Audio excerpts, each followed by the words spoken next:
पान आम नहीं, पान। अब पान रखे हाँ पान का पत्ता।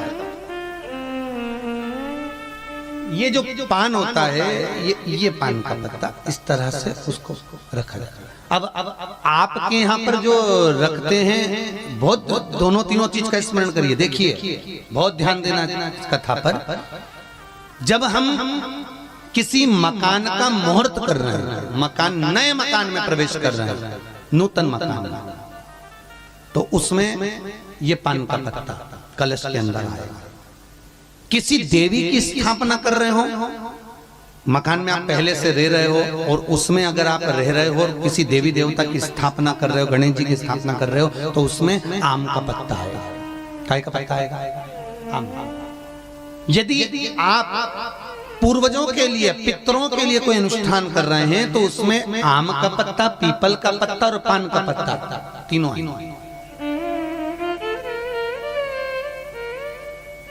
महाराज।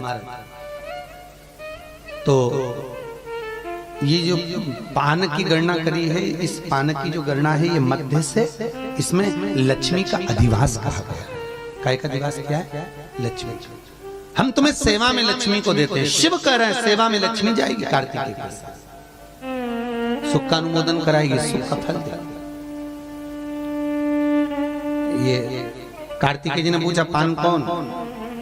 ये बीड़ा, ये पान, ये कैसे प्रकट हुआ? भगवान की सेवा में जो जो चीज आती है वो कहीं ना कहीं से प्रकट हुई है। ये कहां से प्रकट हुआ?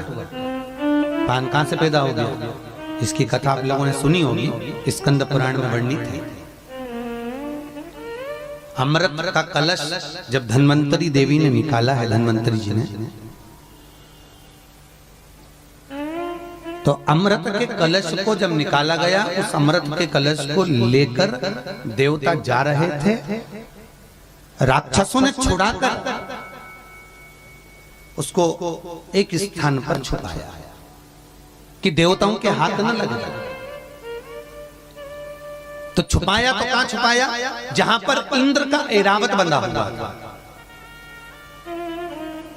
और इंद्र का ऐरावत एक विशाल काय खंबे से बंधा हुआ था। उसी विशाल काय खंबे के पास में उस अमृत कलश को छुपा दिया पीछे की ओर, जिससे किसी देवता को नजर न आए, देवता को दिखेगा।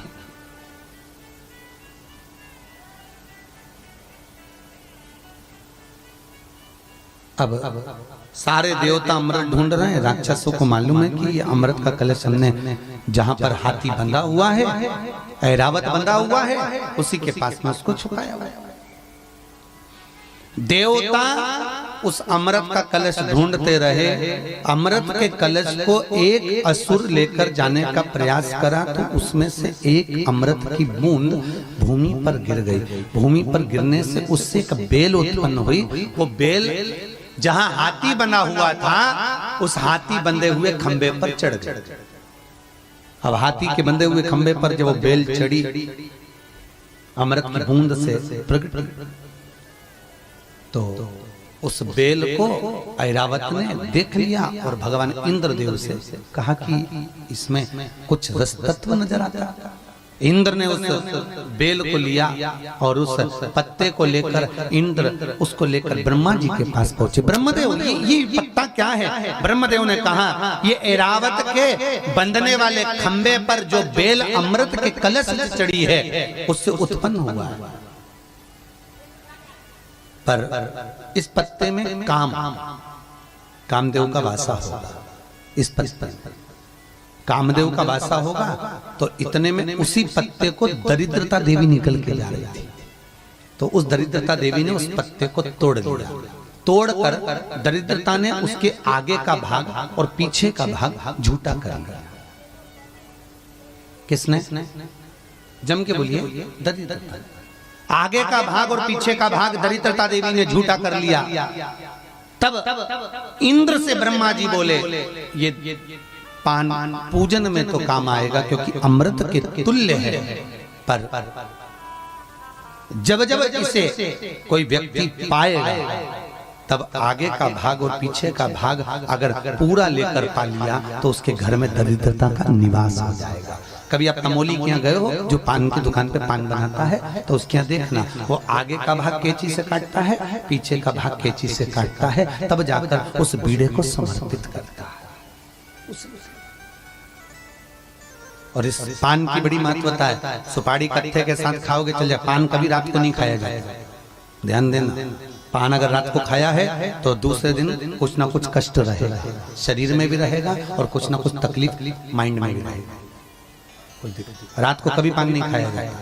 पान अगर खाया जाता है तो सूरज ढलने के पहले खाया जाता है। पान के अंदर अगर खैनी, तंबाकू आदि के लोग डाल के खाते हैं, ये दोष, इससे दरिद्रता का निवास है। पान पर केवल कत्था चूना लगे, सौंफ सुपारी आदि लगे, उसको पाओगे तो वो देवतुल्य हो जाता है, देव को ग्रहण